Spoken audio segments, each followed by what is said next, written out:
السلام عليكم ورحمة الله وبركاته.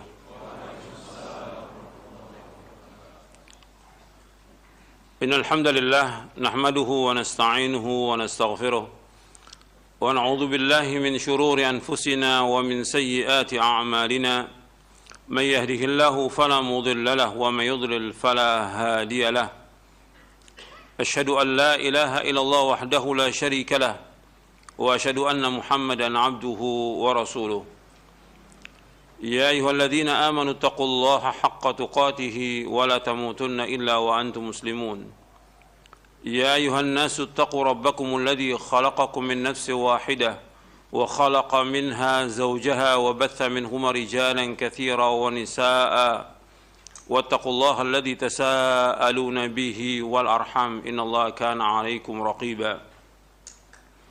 يا أيها الذين آمنوا اتقوا الله وقولوا قولا سديدا يصلح لكم أعمالكم ويغفر لكم ذنوبكم ومن يطع الله ورسوله فقد فاز فوزا عظيما. أما بعد فإن أصدق الحديث كتاب الله وخير الهدي هدي محمد صلى الله عليه وعلى آله وسلم وشر الأمور محدثاتها وكل محدثة بدعة وكل بدعة ضلالة وكل ضلالة في النار. Ayolah ikhwah, a'azakumullah. Alhamdulillah, kita bersyukur kepada Allah Subhanahu wa taala atas segala nikmat yang Allah karuniakan kepada kita. Nikmat Islam, nikmat iman, nikmat sehat, nikmat afiat, nikmat dijauhkan oleh Allah dari berbagai macam malapetaka. Dan kita bersyukur kepada Allah Subhanahu wa ta'ala diberikan hidayah di atas Islam dan Sunnah, yang kita wajib berpegang teguh kepada Al-Quran wa Sunnah ala fahmi salaf. Kita berjalan dengan mempelajari Al-Quran wa Sunnah ala fahmi salaf, memahaminya, meyakininya dan mengamalkannya, dan itu akan membawa kepada keselamatan dunia dan akhirat. Ikhwan fiddin, azakumullah. Pada hari ini kita akan lanjutkan kajian kita dari Syarah Akidah Ahlussunnah wal Jamaah. Sekarang kita masuk kepada pembahasan tentang nawaqidul Islam. Nawaqidul Islam, nawaqid artinya pembatal-pembatal keislaman. Poin yang ke-44.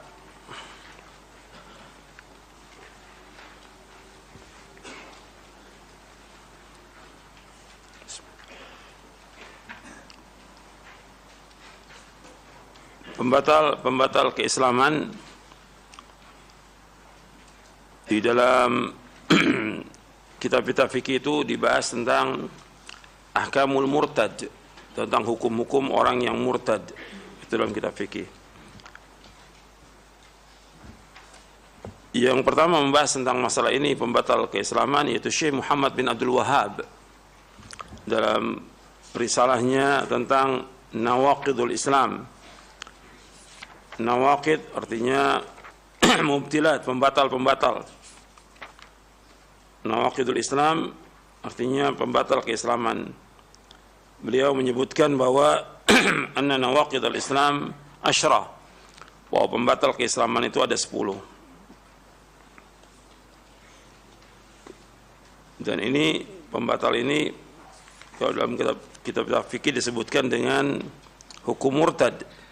Dan ada pembahasan dalam kitab-kitab fikih, pembahasan tentang hukum murtad, artinya orang yang murtad dari agamanya. Ahlussunnah wal Jamaah meyakini adanya perkara-perkara yang dapat membatalkan keislaman seseorang. Jadi ada yang membatalkan keislaman seorang. Syekh Muhammad bin Abdul Wahhab rahimahullah menyebutkan ada 10. Itu. Pembatalnya banyak, cuma beliau menyebutkan 10.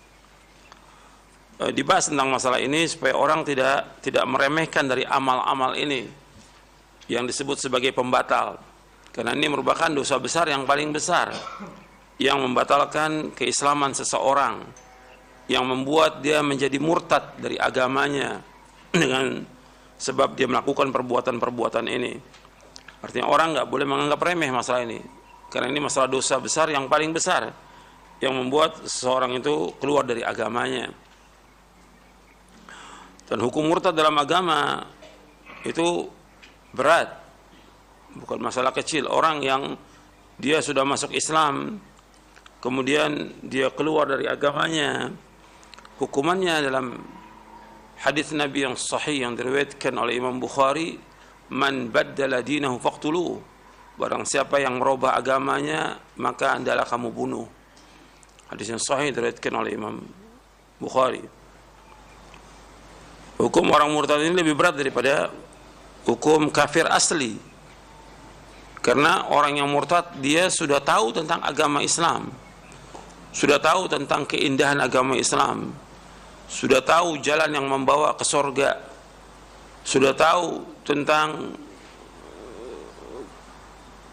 kebaikan, sudah tahu dia tentang keburukan, tapi justru malah dia melakukan perbuatan yang membatalkan agamanya, maka hukumannya berat bagi orang yang melakukan demikian. Kita bahas di sini sebagaimana dijelaskan oleh Syekh Muhammad bin Abdul Wahhab rahimahullah bahwa pembatal itu ada 10.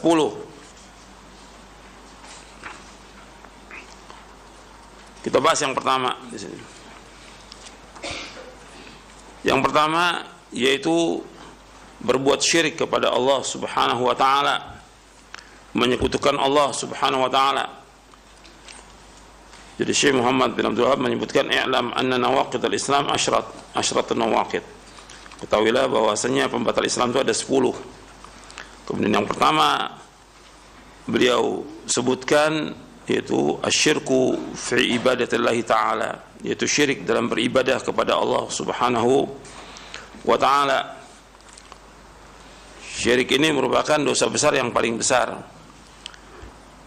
Syirik yaitu menjadikan sesuatu sebagai sekutu bagi Allah, atau menjadikan sesuatu tersebut sebagai perantara antara dirinya dengan Allah.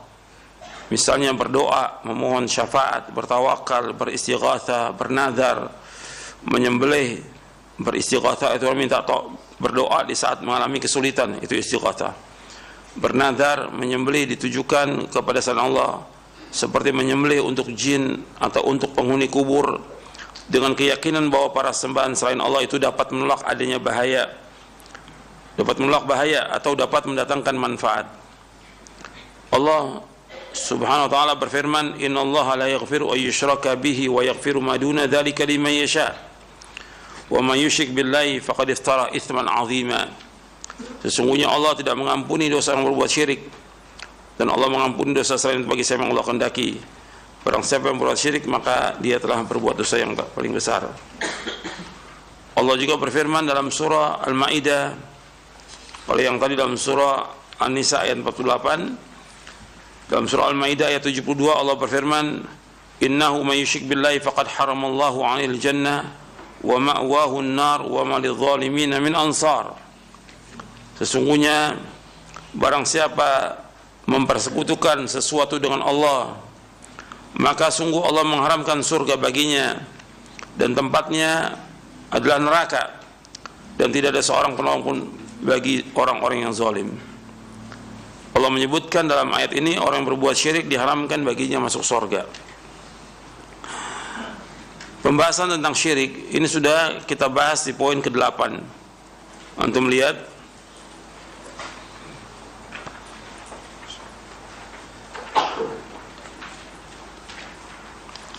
supaya lebih jelas pembahasan tentang masalah ini, lihat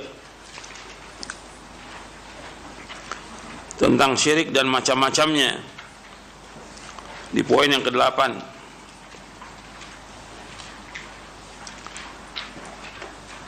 Dan dimasukkan pembatal yang pertama adalah syirik, karena syirik merupakan dosa besar yang paling besar.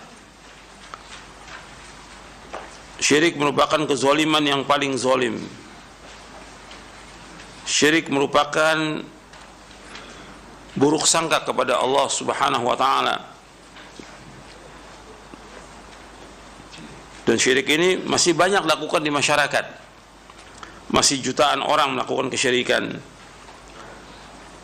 Syirik adalah menyamakan selain Allah dengan Allah Subhanahu wa taala dalam rububiyah, uluhiyah, asma dan sifat.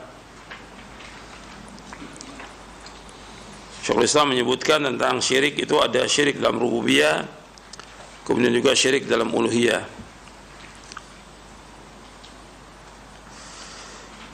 Kemudian di sini disebutkan umum yang dilakukan manusia adalah menyekutukan Allah dalam uluhiyah Allah, yaitu dalam hal-hal yang merupakan kekhususan bagi Allah, seperti berdoa kepada selain Allah, di samping dia berdoa kepada Allah, atau memalingkan suatu bentuk ibadah seperti menyembelih yang mestinya karena Allah, tapi dia menyembelih untuk orang yang mati, atau menyembelih untuk jin, atau dia bernazar, berdoa dan sebagainya kepada selain Allah.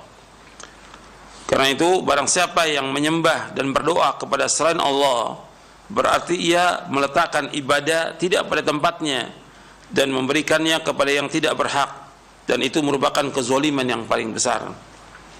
Maka Allah menyebutkan dalam surah Luqman, inna syirka la zulmun azim, sesungguhnya syirik merupakan kezaliman yang paling besar.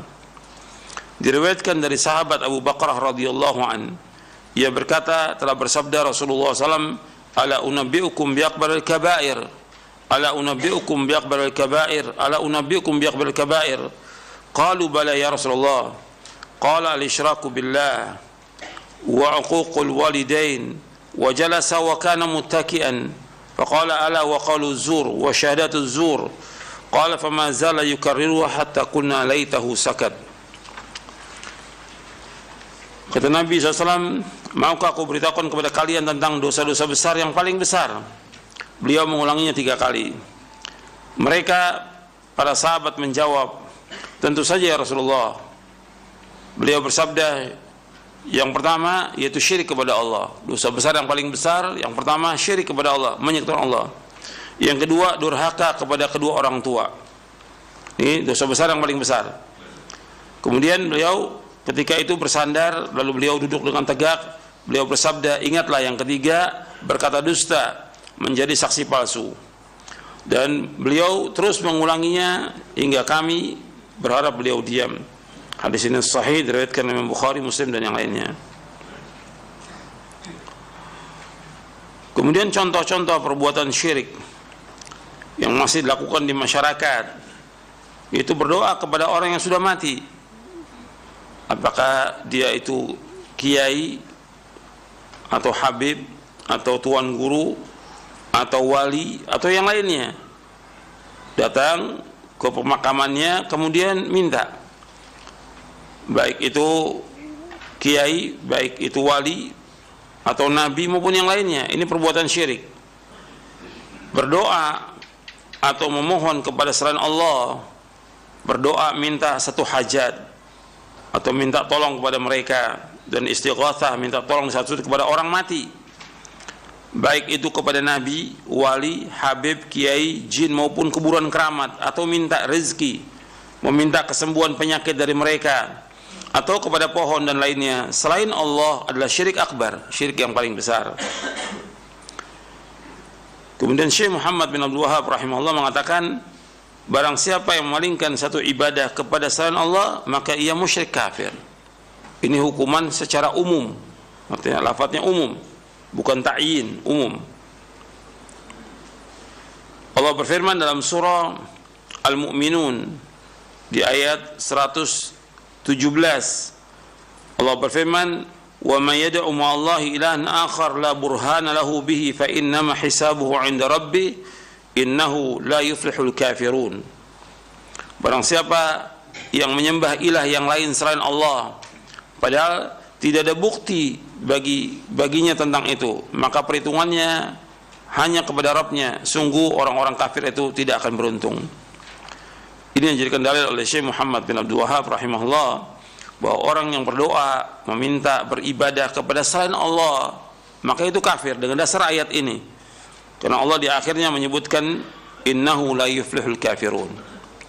Di awalnya menyebutkan wa may yad'u ma'allahi ilahan akhar la burhana lahu bi fa innama hisabuhu 'inda rabbi innahu la yuflihul kafirun. Jadi barang siapa yang berdoa, barang siapa yang beribadah, barang siapa yang menyembah ilah yang lain selain Allah yang tidak ada bukti baginya tentang itu, maka perhitungannya di sisi Allah Dan sungguh orang kafir tidak akan beruntung. Maka ini dasar atau dalil yang dipakai oleh Syekh Muhammad bin Abdul Wahhab rahimahullah tentang masalah ini. Kemudian ancaman bagi orang berbuat syirik, bahwa orang yang berbuat syirik tidak akan diampuni dosa-dosanya. Allah tidak akan mengampuni orang yang berbuat syirik kepadanya jika ia mati dalam kemusyrikannya dan tidak bertaubat kepada Allah. Tuh, perhatikan itu. Ancaman bagi orang berbuat syirik, Allah yang pertama, Allah tidak akan mengampuni orang berbuat syirik kepadanya jika ia mati dalam kemusyrikannya dan tidak bertaubat kepada Allah. Kalau orang dia berbuat syirik kemudian dia taubat, dia masih hidup dia taubat, ya diterima taubatnya.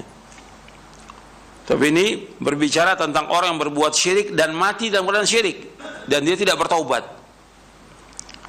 Makanya Allah menyebutkan subhanahu wa ta'ala di dalam surah yang tadi saya bacakan, dalam surah An-Nisa ayat 48 dan juga surah An-Nisa ayat 116. Innallaha la yaghfiru an yushraka bihi wa yaghfiru ma duna dzalika liman yasha wa man yusyrik billahi faqad iftara itsman 'azima. Sesungguhnya Allah tidak akan mengampuni dosa karena berbuat syirik. Artinya karena mempersekutukan Allah dengan sesuatu. Dan Allah mengampuni dosa selain syirik bagi siapa yang Allah kehendaki. Barang siapa yang mempersekutukan Allah, maka sungguh dia telah berbuat dosa yang paling besar. Kalau dalam ayat 116-nya di surah Nisa, faqad dhalla dhalalan ba'ida. Sungguh dia telah sesat dengan kesesatan yang jauh. Kemudian yang kedua, bagi orang berbuat syirik diharamkan sorga. Allah berfirman dalam surah Al-Maidah di ayat 72, innahu man yusyrik billahi faqad haramallahu 'alaihi al-jannah wa ma'wahu nar wa ma lidh-dhalimin min ansar.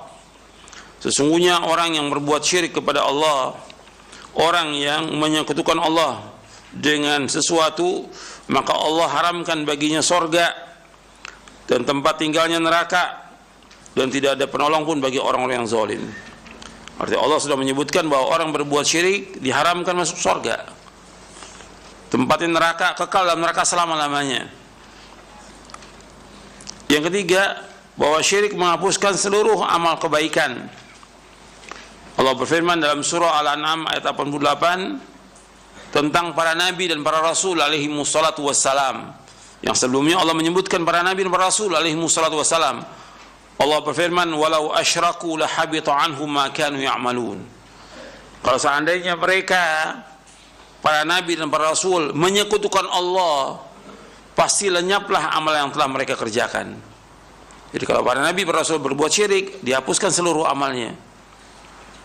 Di dalam surah Al-An'am ayat 88. Kemudian juga Allah berfirman kepada Nabi Muhammad SAW dalam surah Az-Zumar di ayat 65, walaqad uhiya ilaika wa ila alladhina min qablika la in asyrakta la yahbatanna 'amaluka wa la takunanna minal khasirin. Dan sungguh telah diwahyukan kepadamu dan kepada nabi-nabi sebelummu, sungguh jika engkau berbuat syirik, jika engkau mempersekutukan Allah, niscaya akan hapuslah amalmu dan tentu engkau termasuk orang-orang yang rugi. Jadi orang yang mati dalam keadaan syirik dan dia tidak bertaubat, maka dihapuskan seluruh amalnya. Makanya orang-orang kafir yang berbuat kebaikan di muka bumi ini dibalas di dunia, tapi di akhirat tidak. Dihapuskan seluruh amalnya. Jadi orang kafir berbuat kebaikan dibalas kebaikan di dunia, tapi di akhirat tidak. Oh, jadikan seperti debu-debu yang berterbangan. Wa qadimna ila ma 'amilu min 'amal faj'alnahu haba'an manthura. Kami hadapkan amal-amal mereka, kami jadikan seperti debu yang berterbangan. Kemudian yang keempat, bahwa orang musyrik itu hal darah dan hartanya itu yang diperangi oleh Nabi Muhammad sallallahu alaihi wasallam. Ya, orang-orang yang berbuat kesyirikan, yang mereka menyekutukan Allah, diajak mereka untuk masuk Islam, didakwakan. Tapi ketika mereka diajak tidak mau, maka diperangi dengan dasar nas Al-Quran dan juga hadis Nabi SAW yang sahih. Allah berfirman dalam surah At-Taubah ayat 5, faqtulul musyrikina haitsu wajadtumuhum wa khudhuhum wahsuruhum waq'udu lahum kulla marsad. Maka perangilah orang-orang musyrik di mana saja kamu temui mereka. Artinya perangilah orang musyrik di mana saja kamu mendapati mereka, tangkaplah dan kepunglah mereka dan awasilah di tempat pengintaian.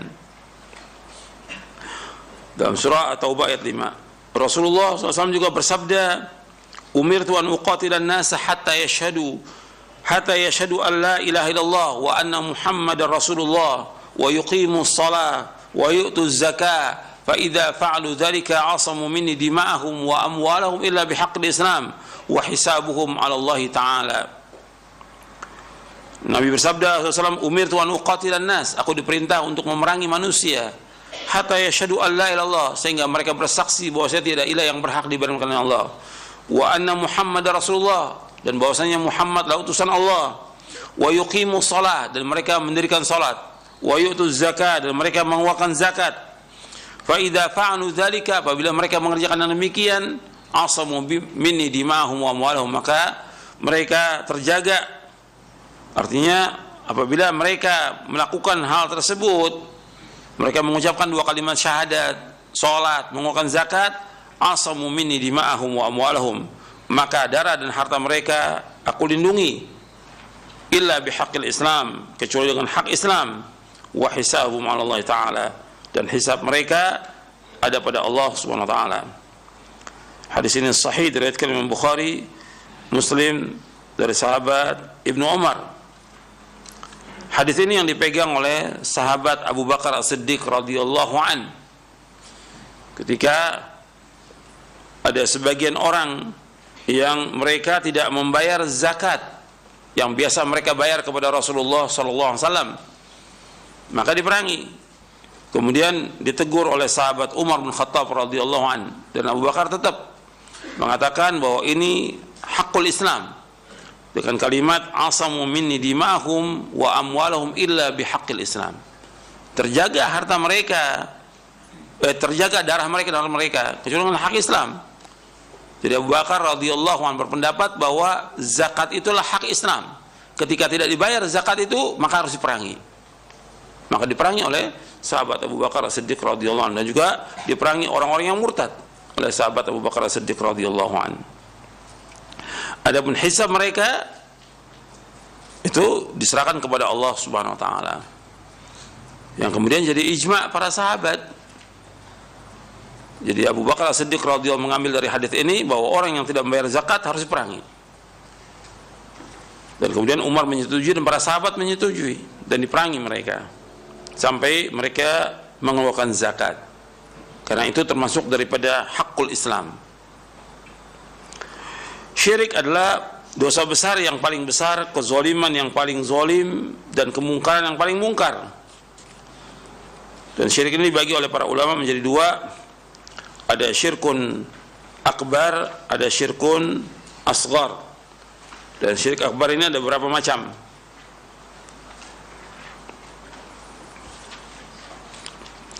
Dan Allah menyebutkannya orang yang berbuat syirik itu dengan kezaliman. Inna syirka la dzulmun azim.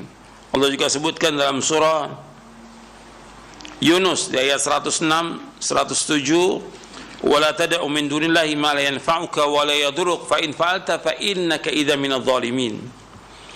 Janganlah kamu berdoa kepada selain Allah, jangan beribadah kepada selain Allah yang tidak memberikan manfaat dan tidak pula memberikan bahaya kepada kamu. Kalau engkau lakukan demikian, maka engkau termasuk orang-orang yang zalim, artinya orang-orang yang syirik. Kemudian ayat 107-nya Allah berfirman dalam surah Yunus ini, wa yamsaskallahu bidurrin fala kashifa lahu illa hu wa yuridka bi khairin fala radda li fadlihi yusibu bima yasha'u min ibadi wa huwal ghafurur rahim. Dan apabila Allah menimpakan satu bencana kepada kamu, maka tidak ada yang dapat menghilangkannya kecuali Allah. Dan jika Allah menghendaki kebaikan bagi kamu, maka tidak ada yang dapat menolak karunia-Nya. Allah memberikan kebaikan kepada siapa yang Allah kehendaki di antara hamba-hambanya, dan Allah itu Maha Pengampun dan Maha Penyayang.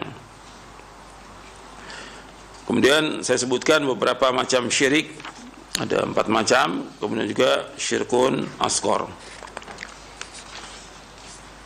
yang kita semua wajib hati-hati. Jadi ketika Nabi menyebutkan tentang masalah syirik, kita wajib berhati-hati, jangan sampai kita jatuh dalam perbuatan syirik. Dan perbuatan syirik ini kalau kita lihat sudah banyak dilakukan oleh kaum muslimin. Di Indonesia ini banyak jutaan orang berbuat syirik. Apakah dengan perbuatan syirik mereka otomatis mereka itu langsung dia murtad dari agama? Ini kembali kepada pembahasan kita berkaitan dengan kufur. Harus memenuhi syaratnya. Jadi nggak langsung orang itu dikafirkan, dan harus mereka sampai kepada mereka hujjah. Dan itu disebutkan oleh para ulama tentang masalah ini. Jadi kita nggak bisa sembarangan. Kalau orang syirik dia datang ke kuburan nyembah, maka dia kafir atau dia keluar dari agama. Kita jangan gampang-gampang mengkafirkan. Pembahasan ini menjelaskan tentang besarnya dosa syirik yang kita wajib berhati-hati. Adapun kemudian dengan dia datang ke kuburan itu dia minta, kemudian otomatis dia keluar dari agama, ini perlu pembahasan karena para ulama menjelaskan tentang harus adanya hujjah seperti yang dijelaskan oleh Syekh Ibrahim bin Amir Ar-Ruhaili dalam kitabnya At-Takfir wa Dawabituhu. Dalam kitabnya At-Takfir wa Dawabituhu beliau menyebutkan tentang harusnya ada pemahaman.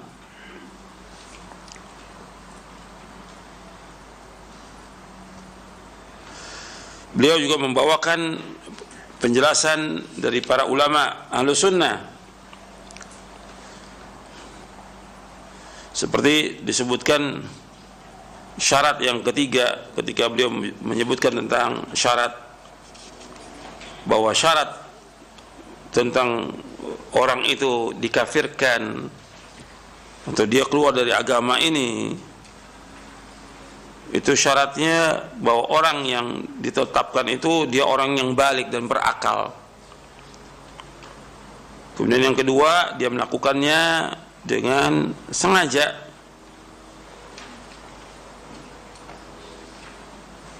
Yang ketiga, bahwa sudah sampai hujjah kepada dia.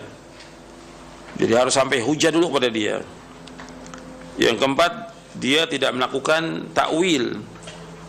Begitu disebutkan oleh Syekh Ibrahim Ar-Ruhaili.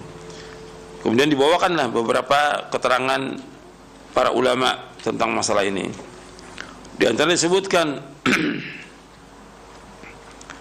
oleh beliau perkataannya Imam Ibn Hazm. Kemudian juga dibawakan juga perkataan Syekhul Islam Ibn Taimiyah.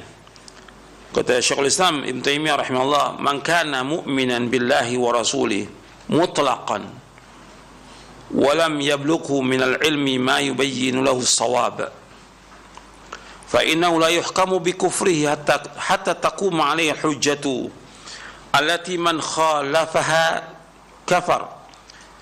إذ كثير من الناس يخطئ فيما يتأوله من القرآن ويجهل كثيرا مما يرد من معاني الكتاب والسنة والخطأ والنسيان مرفوعان عن هذه الأمة والكفر لا يكون إلا بعد البيان."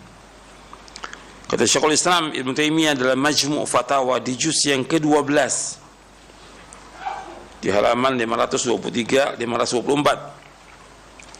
barang siapa yang beriman kepada Allah dan Rasulnya secara mutlak dan belum sampai kepadanya ilmu yang menjelaskan bagi dia tentang kebenaran, maka dia tidak dihukumi kekafiran sampai tegak atasnya hujjah yang orang menyalahinya kufur. Karena kebanyakan dari manusia itu salah dari apa yang dia takwilkan dari Al-Quran, dan dia bodoh. Artinya banyak sekali yang dia tidak tahu dari makna Alkitab was Sunnah, dari mana Quran dan Sunnah. Sedangkan kesalahan dan lupa diangkat dari umat ini, dan kufur tidaklah terjadi melainkan sesudah dijelaskan hujjah itu. Jadi harus dengan hujjah. Begitu juga Al-Imam Ibn Qayyim di dalam kitabnya Tariqul Hijratain. Imam Ibn Qayyim rahimahullah berkata, dari kalau tadi perkataan Syekhul Islam Ibn Taimiyah rahimahullah dalam Majmu' Fatawa di juz ke-12. Kemudian perkataan Ibn Qayyim rahimahullah, beliau berkata, "Innallaha subhanahu wa ta'ala la yu'adzibu ahadan illa ba'da qiyamil hujjati. Kama qala ta'ala, wa ma kunna mu'adzibina hatta nab'atha rasula. Wa qala ta'ala rusulan mubasysyirin wa mundzirin li'alla yakuna lin-nasi 'ala Allahi hujjatun ba'da ar-rusul. Wa hadha katsirun fil Qur'ani yukhbiru annahu innama yu'adzibu man ja'ahu ar-rasulu wa qamat 'alaihi al-hujjatu wa huwa al-mudhnibu alladhi ya'tarifu bi dhanbihi. Kata beliau, kata Ibnu Qayyim rahimahullah, sesungguhnya Allah Ta'ala tidak mengadab seorang pun melainkan sesudah tegaknya hujjah. Sebagaimana Allah berfirman dalam surah Al-Isra di ayat 15, "Wa ma kunna mu'adzibina hatta nab'atha rasula." Dan kami tidak akan mengadab melainkan sesudah kami mengutus seorang rasul. Allah juga berfirman dalam surah An-Nisa di ayat 165, "Rusulan mubasysyirin wa mundzirin li'alla yakuna lin-nasi 'ala Allahi hujjatun ba'da rasul." Rasul-rasul yang memberikan kabar gembira dan mengancam supaya tidak ada lagi alasan bagi manusia kepada Allah sesudah diutusnya para rasul. Dan ini banyak dalam Al-Quran. Allah mengabarkan sesungguhnya Allah mengazab bagi orang yang telah datang kepadanya seorang utusan dan sudah tegak baginya hujjah, yaitu orang yang berdosa yang dia mengakui dosanya. Ini dalam kitabnya Thariqul Hijratain.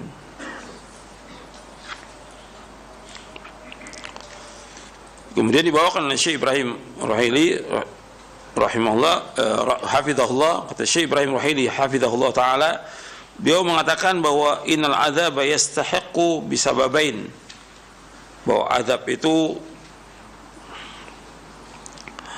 artinya Syekh Ibrahim membawakan perkataan dari Al-Imam Ibnu Qayyim bahwa siksa itu dilakukan dengan dua sebab. Yang pertama, al-i'rad anil hujjah wa adami iradatiha wal amal biha wa bimujibiha. Yang pertama, dia berpaling dari hujjah, artinya kufur i'rad. Atsani, yang kedua, artinya dia tidak berpaling dari hujjah dan tidak mau dia untuk menerimanya dan tidak mau mengamalkannya. Yang kedua, al-inad laha ba'da qiyamiha, artinya yang kedua itu dia mengingkarinya sesudah tegak baginya dan dia meninggalkan kewajibannya. Ini yang membuat dia diazab. Kemudian ada juga orang-orang yang dia berbuat, dia tidak tahu dan belum tegak atasnya hujjah, tidak langsung dikafirkan. Seperti kita lihat bahwa secara umum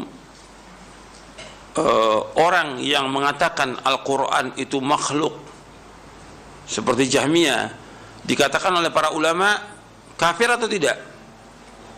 Kafir atau tidak? Kafir. Para ulama mengatakan al-Jahmiyah itu kufar, Jahmiyah itu kafir.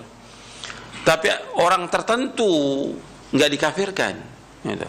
Ya, secara umum dikafirkan mereka. Makanya Imam Ahmad bin Hanbal rahimahullah tidak mengkafirkan penguasa yang memaksakan Al-Quran itu makhluk. Beliau tidak mengkafirkan. Termasuk juga beberapa tokohnya Imam Ahmad tidak mengkafirkan. Artinya kehati-hatian seperti ini bagus, karena mungkin dia takwil, gitu. Salah memahaminya. Bahkan Syekh Muhammad bin Abdul Wahhab rahimahullah di dalam Fatawa wa Masail Syekh Muhammad bin Abdul Wahhab, beliau mengatakan begini. Jadi orang yang menyembah kubur, beribadah kepada kubur, enggak langsung dikafirkan, gitu. Sampai tegaknya kepada dia apa? Hujjah. Syekh Muhammad bin Abdul Wahhab rahimahullah dalam kitabnya Fatawa wa Masail Syekh Muhammad bin Wahhab, ini saya bawakan dari bukunya Syekh Ibrahim Ar-Ruhaili At-Takfir wa Dawabituhu. Dikatakan oleh Syekh Muhammad bin Wahhab, wa idza kunna la nukaffiru man abada as-sanam alladhi ala qubbati Abdul Qadir wa sanam alladhi ala qabri Ahmad al-Badawi wa amthalihima li ajli jahlihim wa adami man yunabbihum fa kaifa nukaffiru man lam yushrik billahi idza lam yuhajir ilaina wa lam yukaffir wa yuqatil subhanaka hadha buhtanun azim. Kata Syekh Muhammad bin Abdul Wahhab rahimahullah dalam Fatawa wa Masail, Syekh Muhammad bin Abdul Wahhab, apabila kami tidak mengkafirkan orang yang beribadah kepada berhala yang beribadah di atas kubahnya Abdul Qadir Jailani. Jadi kuburannya Syekh Abdul Qadir Jailani di Irak itu dibangun kubah. Dan orang datang ke sana dan menyembah di sana. Kata Syekh, saya enggak mengkafirkan mereka. Dan juga berhala yang ada di atas kuburannya Ahmad al-Badawi yang ada di Mesir. Dan yang seperti keduanya, karena kebodohan mereka, karena kebodohan orang-orang yang datang ke tempat itu, dan tidak ada yang mengingatkan mereka. Bagaimana kami akan mengkafirkan orang yang tidak menyekutukan Allah dan tidak berhijrah kepada kami? Dan kami tidak mengkafirkan dan tidak memerangi. Bahwa ini perkataan yang menuduh kami demikian, perkataan dusta, duhtanun azim, kedustaan yang besar. Maha suci Allah, ini kedustaan yang besar. Jadi ini penjelasan dari para ulama. Ada lagi juga penjelasan dari Ibnu Hazm dan yang lainnya tentang masalah ini. Jadi tetap harus ada hujjah, iqamatul hujjah. Jadi nggak langsung orang itu ketika berbuat kesyirikan langsung dikafirkan. Tugas kita bagaimana mengajak orang kepada Islam, bukan mengeluarkan orang dari Islam. Itu yang harus antum ingat. Itu nggak akan selesai, sampai kapan juga nggak akan selesai. Artinya nanti kalau orang itu sibuk dengan mengatakan orang berbuat syirik itu kafir, tiap hari itu kerjaannya seperti itu. Karena yang berbuat syirik bukan 1 jutaan yang berbuat kesyirikan ini. Kewajiban kita mendakwakan agar mereka kembali kepada Islam, agar mereka berpegang teguh kepada Al-Quran wa Sunnah dan memahaminya dengan pemahaman yang benar dan melaksanakannya, dan mereka mentauhidkan Allah, menjauhkan syirik. Itu tugas kita. Makanya para ulama juga nggak gampang-gampang dalam masalah mengkafirkan ini, karena harus kembalinya kepada apa? Kembalinya kepada dalil, seperti yang sudah kita bahas. Seperti perkataan Imam Syafi'i yang pernah saya bawakan kepada antum, yang dinukil, yang dibawakan oleh Syekhul Islam Ibnu Taimiyah dalam kitabnya Minhajus Sunnah di juz yang kelima yang ditahqiq oleh Dr. Rasyad Salim. Kata Imam Syafi'i rahimahullah, la an atakallama fi ilmin yuqalu li fihi akhta'ta ahabbu ilayya min an atakallama fi ilmin yuqalu li fihi kafarta. Kata Imam Syafi'i rahimahullah, sungguh aku berkata pada satu ilmu yang dikatakan aku padanya engkau salah, akhta'ta, itu lebih aku sukai daripada aku berbicara tentang satu ilmu dikatakan padaku kafarta, engkau telah kafir. Perkataan akhta'ta salah dengan kafarta, yang lebih besar mana? Kafarta, engkau telah kafir, keluar dari agama. Kalau salah orang bisa kembali, bisa taubat segala macam, tentu dalam Islam. Tapi kalau kafar, keluar dari Islam. Kemudian ini perkataan Imam Syafi'i sampai di sini. Kemudian dilanjutkan oleh Syekhul Islam Ibnu Taimiyah rahimahullah. Kata Syekhul Islam begini, "Famin uyubi ahlil bid'ah takfiru ba'dihim ba'dha. Wa min mamadihi ahlil ilmi annahum yukhatti'una wa la yukaffirun." Kata Syekhul Islam Ibnu Taimiyah rahimahullah setelah bawakan perkataan Imam Syafi'i ini, beliau mengatakan, kata Syekhul Islam, famin uyubi ahlul bidah, di antara aibnya ahlul bidah, mereka mengkafirkan sebagian mereka kepada sebagian yang lain. Dan di antara pujian kepada ahlul ilmi, mereka menyalahkan. Kalau ada orang salah mereka salahkan, tapi mereka tidak mengkafirkan. Jadi kalau yang salah dikatakan salah, tapi tidak dikafirkan. Jadi mereka sangat berhati-hati dalam masalah kafir mengkafirkan. Apalagi masalah mengeluarkan orang dari agama Islam, ini sangat hati-hati. Ini disebutkan oleh Syekhul Islam dalam Minhajus Sunnah juz yang kelima halaman 251 yang ditahqiq oleh Dr. Rosyad Salim. Dan kita masuk yang kedua. Yang kedua, orang yang membuat, artinya pembatal keislaman yang kedua, orang yang membuat perantara antara dirinya dengan Allah Subhanahu wa taala. Orang yang membuat perantara antara dirinya dengan Allah Subhanahu wa taala.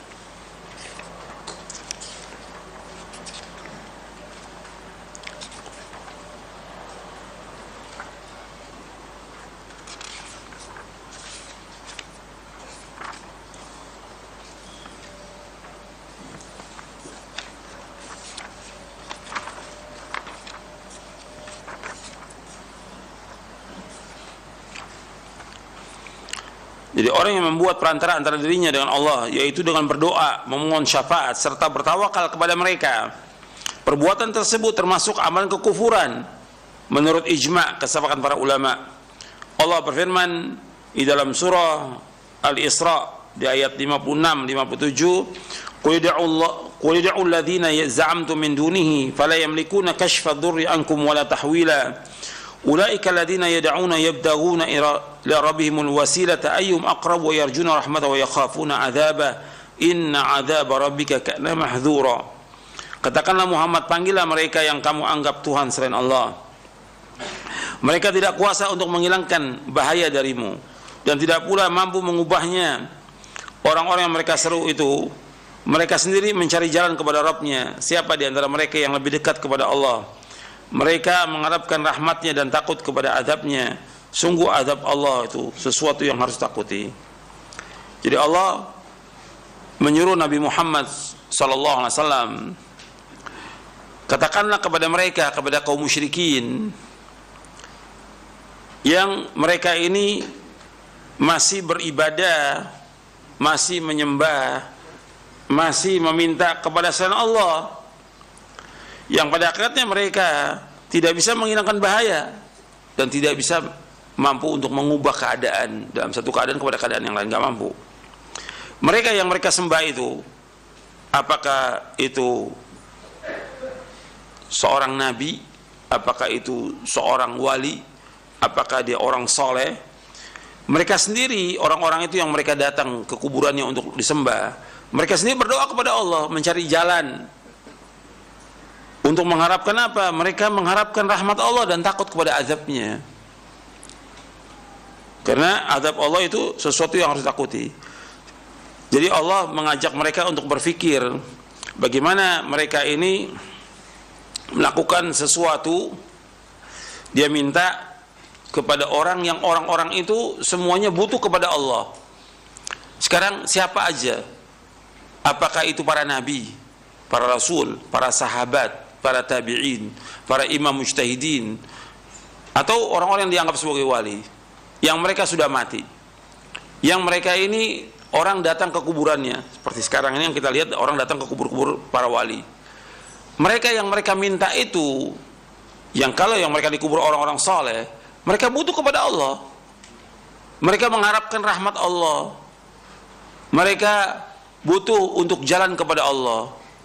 Mestinya kan orang-orang itu berpikir, kenapa mereka datang meminta kepada orang yang sangat lemah, yang nggak bisa menghilangkan bahaya, nggak bisa mendatangkan manfaat, yang mereka sendiri butuh kepada Allah. Jadi diajak untuk berpikir, kok kenapa minta penyembuhan penyakit kepada orang yang sudah mati, minta dihilangkan bahaya kepada orang yang sudah mati, dan yang lainnya. Dan ini masih banyak dilakukan di tengah kaum muslimin. Ini perbuatan syirkun akbar.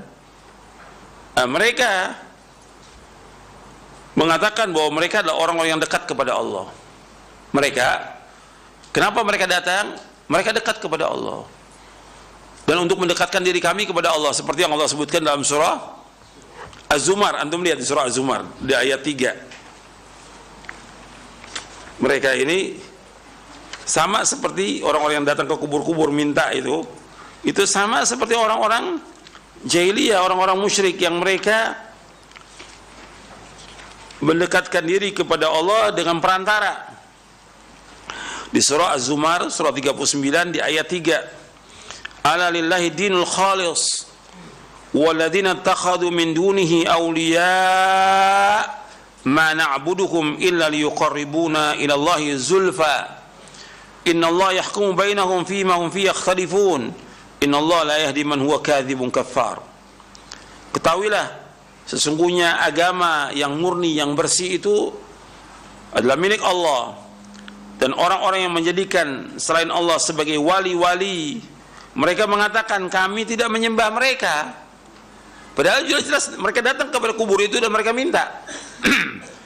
Kata mereka, kami nggak menyembah mereka, melainkan untuk mendekatkan diri kami kepada Allah dengan sedekat-dekatnya. Sesungguhnya Allah menghukumi di antara mereka dari apa yang mereka perselisihkan padanya. Sesungguhnya Allah tidak menunjuki orang-orang yang dusta dan kufur. Artinya orang-orang yang jahiliyah ketika ditanya kenapa engkau menyembah patung, menyembah kubur, kata mereka kami nggak menyembah mereka, melainkan untuk mendekatkan diri kami kepada Allah. Sama seperti kita menegur orang-orang yang menyembah kuburannya para wali atau wali songo atau yang lainnya. Kami nggak menyembah mereka, tapi mereka sebagai perantara untuk mendekatkan diri kami kepada Allah. Hakikatnya mereka menyembah orang itu, menyembah kubur itu, tapi mereka mengatakan untuk mendekatkan diri kami kepada Allah dengan sedekat-dekatnya. Di sini Allah menyebutkan perkataan mereka, ma na'buduhum illa liyuqarribuna ilallahi zulfa. Kami tidak menyembah mereka melainkan untuk mendekatkan diri kami kepada Allah dengan sedekat-dekatnya. Ini perbuatan syirik yang mereka lakukan. Jadi yang kedua ini membuat mereka keluar dari agama dengan sebab itu. Dan mereka memakai istilah apa? Tawassul. Antum lihat pembahasan tentang tawassul di buku ini supaya antum tambah jelas. Di poin yang ke-54 di buku Syarah Aqidah Ahlussunnah wal Jamaah ini saya jelaskan tentang tawassul. Jadi tawassul itu ada 3. Jadi wasilah itu artinya mendekatkan diri kepada Allah. Untuk melihat, jadi semua ada kaitannya di poin ke-54. Jadi mereka katakan tawassul karena mereka mengatakan kan Allah nyuruh kita tawassul. Yang nyuruh mereka demikian, kata mereka Allah. Apa dasarnya? Ini surah Al-Maidah ayat 35. Mereka katakan Allah suruh kita tawassul. Kita baca ayatnya. Dan apa penjelasan tentang ayat ini? Allah berfirman dalam surah Al-Maidah ayat 35, ya ayyuhalladzina amanu taqullaha wabtagu ilaihil wasilata wajahidu fi sabilihi la'allakum tuflihun. Wahai orang beriman, bertakwalah kepada Allah dan carilah wasilah, jalan untuk mendekatkan diri kepada Allah, dan berjihadlah di jalan Allah agar kamu beruntung. Dijelaskan oleh Ibnu Abbas radhiyallahu anhu, makna wasilah dalam ayat tersebut adalah peribadahan yang dapat mendekatkan diri kepada Allah. Maksudnya al-qurbah.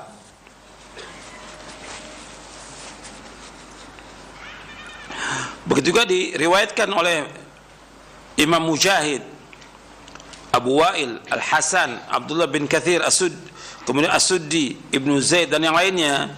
Qatadah berkata tentang mana ayat tersebut, makna di sini wabtagu ilaihil wasilah. Kalimat wasilah apa maknanya? Dijelaskan oleh Imam Qatadah rahimahullah, kata beliau, taqarrabu ilai bi ta'ati wal amal bima yurdi. Dan dikatakan dengan tawassul atau wasilah itu artinya mendekatkan diri kepada Allah dengan mentaatinya dan mengerjakan amal yang diridhoinya. Ini bisa dilihat dalam tafsir Ibnu Jarir At-Tabari dan juga dalam tafsir Ibnu Katsir dan yang lainnya. Artinya maksudnya tawassul di situ mendekatkan diri kepada Allah dengan taat kepada Allah dan beramal dengan apa yang Allah ridhoi, bukan mencari wasilah, mencari perantara, bukan. Bukan maksudnya wasilah perantara, bukan maksudnya di sini qurbah. Wasilah di sini maksudnya qurbah. Itu at-ta'ah, mendekatkan diri kepada Allah dengan ketaatan dan beramal menurut apa yang Allah ridhoi. Adapun tawassul, mendekatkan kepada Allah dengan cara tertentu, ada 3 macam. Ada yang masyru', yang disyariatkan, tawassul kepada Allah dengan asma dan sifatnya, dengan amal soleh yang dikerjakan atau melalui doa orang yang soleh masih hidup.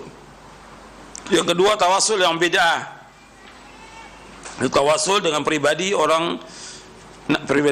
nabi atau pribadi orang soleh, atau dengan kedudukan mereka atau kehormatan mereka. Ini bid'ah.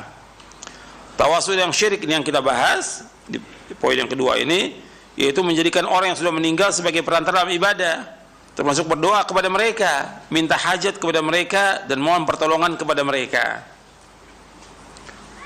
Itu tawassul yang syirik.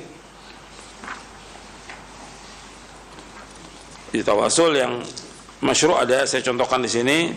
Kemudian tawassul yang bid'ah juga saya contohkan ada di sini. Kemudian tawassul yang syirik. Yang ketiga, tawassul yang syirik. Jadi minta kepada orang-orang yang sudah mati untuk mengabulkan doa mereka. Ini yang syirik. Jadi tawassul syirik menjadikan orang yang sudah mati sebagai perantara dalam ibadah, berdoa kepada mereka, minta hajat dan mohon pertolongan kepada mereka. Ini yang membuat mereka keluar dari agama Islam. Karena mereka jelas-jelas menyembah orang itu dan meminta kepada orang itu, memohon kepada orang itu, dan mereka sebut namanya. Kan mereka ketika datang ke kuburan itu minta disebut namanya, seperti Badawi atau Abdul Qadir Jailani, atau datang ke kuburan Husain disebut tuh, sampai mereka, dan ini ma'ruf sudah di mana-mana, mereka menyebutkan madad ya Husain, tolonglah kami wahai Husain. Dan itu diulang-ulang seperti yang dilakukan oleh orang-orang Syiah. Dan itu yang datang bukan 1 orang, jutaan. Mereka datang untuk minta kepada orang yang sudah mati. Dan kita di Indonesia juga banyak yang seperti itu, ke kubur-kubur wali atau tuan guru atau habib atau yang lainnya. Dan ini perlu kepada peringatan. Makanya kita harus terus mendakwakan dakwah tauhid. Nggak boleh berhenti dakwah tauhid, siang dan malam. Harus jelaskan kepada mereka tentang tauhid dan bahayanya syirik. Yang mereka lakukan perbuatan kufur, perbuatan syirik yang besar. Dan ini karena kebodohan, ketidaktahuan mereka. Karena kebodohan. Dan mereka juga taklid kepada tokoh-tokoh mereka. Taklid kepada bapak dan nenek moyang mereka. Taklid kepada pembesar mereka, taklid kepada kiai mereka. Dan nanti mereka akan menyesal kalau mereka tidak menyadari itu, mereka akan menyesal pada hari kiamat. Tapi kewajiban kita menyampaikan supaya mereka sadar dan kembali kepada agama Islam ini. Ya, 2 poin dulu kita bahas supaya antum bisa paham masalah ini, karena masalah panjang ini. Yang kita tetap wajib berhati-hati tentang masalah ini. Saya pikir cukup sampai di sini kajian kita, mudah-mudahan bermanfaat. Wassalamualaikum warahmatullahi wabarakatuh. Sallallahu alaihi wasallam, subhanakallahumma bihamdik, asyhadu an la ilaha illa anta astaghfiruka wa atubu ilaik. Wassalamualaikum warahmatullahi wabarakatuh.